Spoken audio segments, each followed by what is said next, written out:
So the skills gap is going to start broadening fairly rapidly as more manufacturing comes back onshore in the United States. And I think that is a huge risk. It may mean that the United States, if this isn't addressed and addressed well and addressed rapidly, we face the potential in our country of missing out on a great economic opportunity that will be driven to another place in this world if we don't have the workers available with the skill sets that are needed to meet the demand that the reshoring of manufacturing is driving. And so it's a very serious challenge that not only us as manufacturers need to get our arms around and need to be walking rapidly, if not running, but we need to be working with our education systems in our local communities, our local community colleges. We need to be talking to our legislatures. We need some government assistance to help drive and force this, and we need to work on marketing manufacturing. Manufacturing in the 1800s and 1900s was extremely well respected. If we think of the big names that people respected in those days, it was Firestone, it was Carnegie, it was steel, it was railroads, it was big business, it was manufacturing. Today, manufacturing has lost a lot of the glitz that it had in those eras.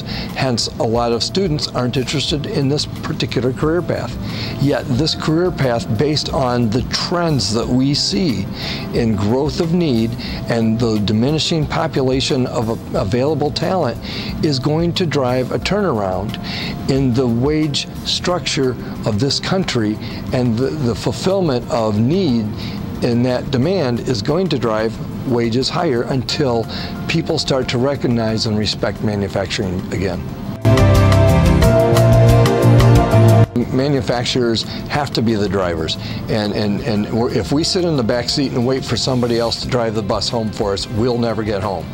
So we have to be working directly, and some of the great ideas that we've seen is working with local technical centers. There's pockets of great stories, one in Michigan, another one up in New England, and I'm sure in other parts of the country that I'm not aware of, where schools and manufacturers have come together to put together curriculums that benefit and build a baseline of understanding for students to prepare them for a manufacturing environment. The basic skills that maybe don't come in the public sector, but they're needed to understand basic measurements, basic techniques in manufacturing, maintenance, and equipment, basic understanding of quality measurement technologies, the building blocks with which then the stronger technology jobs such as tool making and machine setup and technical operation of CNC equipment, those skills. It has to work where you have local schools willing to partner with local manufacturers. I've seen cases where actual manufacturing equipment has been placed or donated by manufacturers in technical centers in various parts of this country, and then students are taught how to set up specific technical style machines. Now that has to be a very localized thing, and it has to be enough demand, and that's always the challenge that we face as manufacturers. Is we get the interest of the educators, but now we have to be able to assure and convince them that the educators, that we manufacturers, yes, we will continue to have job opportunities if you create students with this kind of capability.